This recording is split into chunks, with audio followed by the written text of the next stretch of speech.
Glass എടുത്ത് ഇവിടെ വെച്ചു. രണ്ടാമത്തെ ഗ്ലാസ് ഞാൻ എടുത്ത് ഇവിടെ വെച്ചു. മൂന്നാമത്തെ ഗ്ലാസ് എടുത്ത് ഇവിടെ വെച്ചു. മൂന്നായില്ലേ. ഇനി ഈ ബോൾ, ആദ്യത്തെ ബോൾ എടുത്ത് ഇവിടെ വെച്ചു. എന്നിട്ട് ഇതുകൊണ്ട് മൂടി. മാജിക്കിൻ്റെ മന്ത്രം അറിയാവോ? ആബ്രാകാദാബ്ര മോൺ.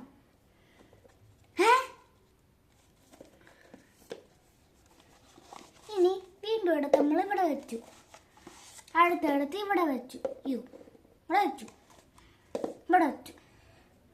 അടുത്ത ബോൾ എടുത്ത് ഇവിടെ വെച്ചു. എന്നിട്ട് ഇത് വെച്ചു. ആബ്രാകാദാബ്ര. നേരത്തെ കൊട്ടി ഒരു വേണം, ഈ രണ്ട് വേണം. അടുത്തത് ഇവിടെ വെച്ചു. രണ്ടാമത്തത് ഇവിടെ വെച്ചു. മൂന്നാമത്തത് ഇവിടെ വെച്ചു. അവസാനത്തെ ബോളോ ഇവിടെ വെച്ചു. എന്നിട്ട് ഇത് വെച്ച് മൂടി. ആബ്രാകാദാബ്ര 3 തവണ ഓട്ടണം. 3 ആള് മാജിക് ഇഷ്ടപ്പെട്ടാ?